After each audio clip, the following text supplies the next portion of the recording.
Continuamos hablando de una variable muy importante en el condicionamiento clásico y es la intensidad. Esto lo llamaría Pavlov la fuerza biológica. Esto quiere decir cuanto mayor sea la intensidad y la cantidad de respuestas, mayor será la fuerza biológica del estímulo. Sabemos que para que un estímulo genere una respuesta debe tener una intensidad considerable. Como ejemplo de intensidad tenemos el ruido de una sirena. Este ruido lo relacionamos con una emergencia. Entre más fuerte e intenso, mayor será la respuesta. Es de gran importancia hablar de los estímulos incondicionados salientes. ¿Esto qué significa? Son estímulos incondicionados salientes aquellos que ya están innatos en las personas. Como ejemplo de lo anterior, tenemos un perro que ante el alimento no será tan significativo si éste acaba de comer, como ante otro que lleva varias horas sin comer. La respuesta será diferente y la probabilidad de aprendizaje será más rápido. Los estudios realizados sobre respuestas condicionadas muestran que esta es más fuerte cuando se usan estímulos incondicionados salientes. La novedad está ligada con la intensidad o la saliencia de los estímulos. Para Cala, la variación en la intensidad o la presencia de estímulos muy intensos puede resultar novedoso para el animal. Por eso la novedad puede ser responsable en cierta medida de los efectos de la intensidad de los estímulos en el condicionamiento clásico.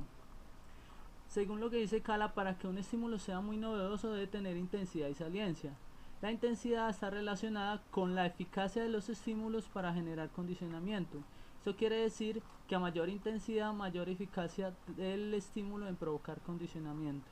La saliencia está relacionada con la intensidad de los estímulos, de modo que si se aumenta la intensidad de un estímulo, también aumentamos la saliencia del mismo. La saliencia de los estímulos se relaciona de un modo directo con la eficacia de los mismos en generar condicionamiento. La novedad sin tener una relación directa con la intensidad es una variable que conlleve a un buen condicionamiento. Cuando los estímulos son novedosos llegan a reacciones más intensas que aquellos estímulos a los que ya estamos habituados. El efecto de la ausencia de novedad de los estímulos puede comprobarse en el efecto de predisposición. Cuando se predispone un estímulo implica presentarlo repetidamente en solitario antes que llegue el condicionamiento estímulo condicionado, estímulo incondicionado. Ya con esto hablamos que un estímulo ya no es novedoso. Existen dos tipos de efectos de condicionamiento pavloviano que son: el primero, predisposición al estímulo condicionado. Cuando presentamos una predisposición al estímulo condicionado, podemos analizar la ausencia de la novedad en el condicionamiento y la expresión de la respuesta condicionada. Los estudios más relevantes los presento a continuación. Muestran que cuando un estímulo condicionado es predispuesto, es decir, aparece repentinamente en ausencia del estímulo incondicionado, esto retrasa la adquisición de la asociación de estímulo condicionado y el estímulo incondicionado posterior, dificultando así el condicionamiento. En este efecto, la falta de novedad hace que se preste menos atención a aquellos estímulos que no predicen ninguna consecuencia relevante. Con esto decimos que si un estímulo no tiene ninguna consecuencia significativa, ni positiva ni negativa, y no provoca ninguna respuesta condicionada, se dejará de prestarle atención porque probablemente no será importante para nosotros. Un ejemplo de predisposición al estímulo incondicionado es cuando, por ejemplo, me como una manzana, lo cual he hecho durante toda mi vida, pero nunca me he sentado mal y de repente un día me comí una manzana y horas después tengo dolor de estómago. Me cuesta más asociar ese dolor de estómago a la ingesta de la manzana porque este no me había producido malestar con anterioridad.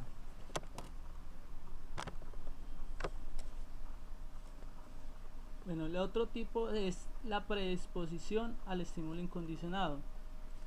Es importante saber que cuando un estímulo incondicionado se presenta reiteradamente sin la asociación previa con el estímulo condicionado, inmediatamente deja de ser novedoso.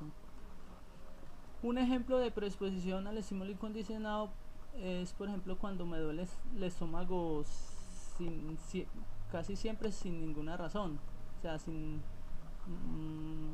muy seguidamente me duele el estómago, pero un día me da por comerme una manzana y al momento de comerme la manzana me duele el estómago. Como la manzana nunca me había producido dolor, me costará más aprender que el dolor de estómago se debe a la manzana, porque este dolor ya se daba con anterioridad. Bueno, ¿Por qué el efecto de predisposición dificulta el condicionamiento posterior? Esto se debe a que en nuestra base filogenética se pierde la atención a los estímulos no relevantes para nuestra supervivencia. Cuando un estímulo no predice consecuencias importantes, dejamos de prestarle atención para centrar nuestra atención en otros estímulos potencialmente relevantes.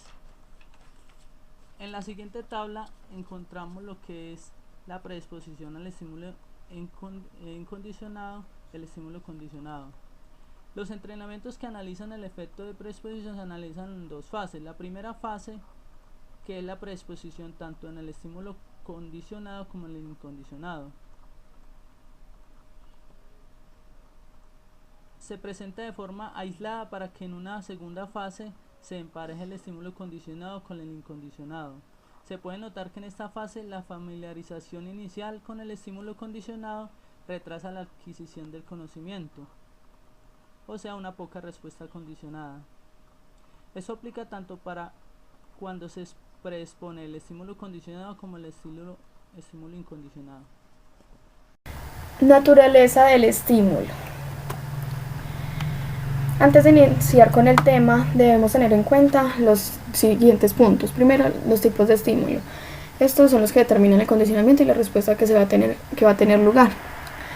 Y segundo, tenemos la relevancia. La relevancia de un estímulo condicionado se mide según la pertinencia con respecto al estímulo incondicionado.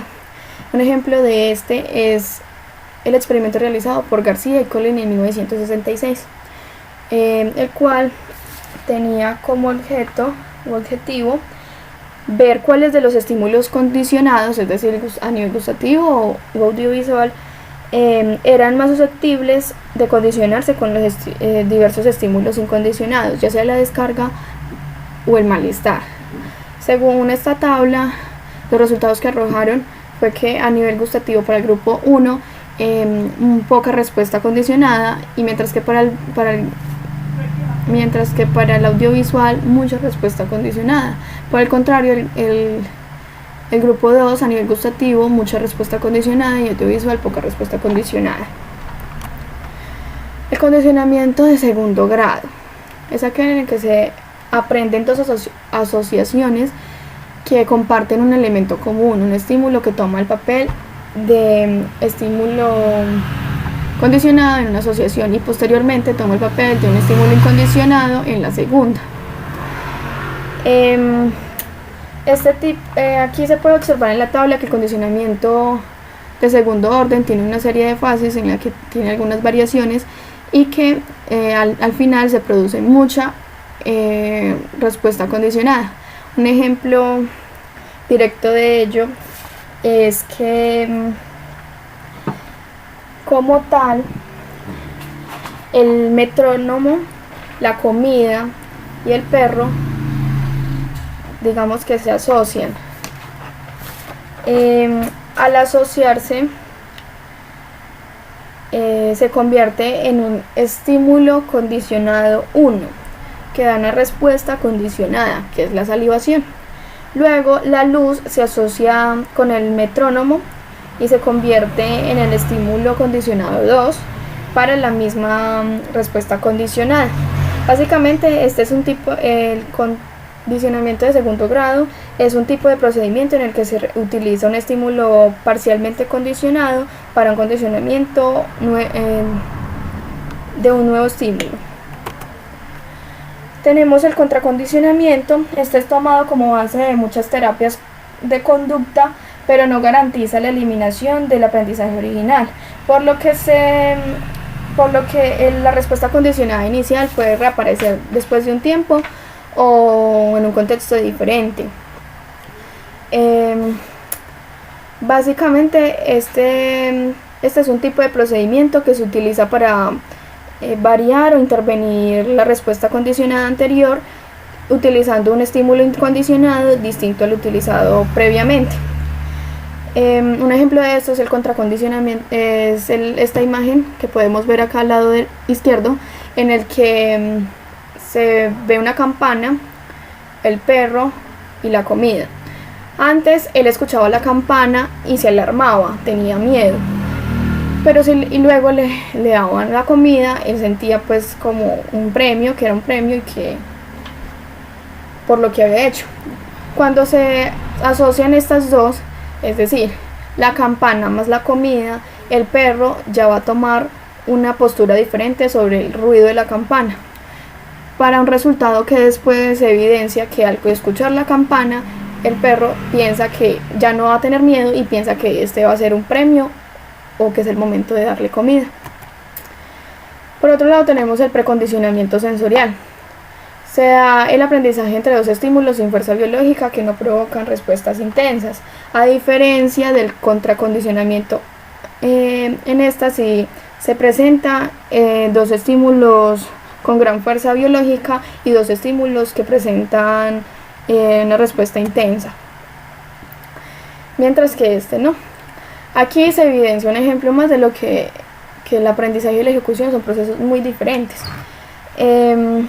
Básicamente este es un procedimiento que se utiliza para asociar dos estímulos biológicamente débiles. Un ejemplo de esto es como mostramos en la imagen a la mano izquierda, que tenemos vainilla más canela, cual produce placer.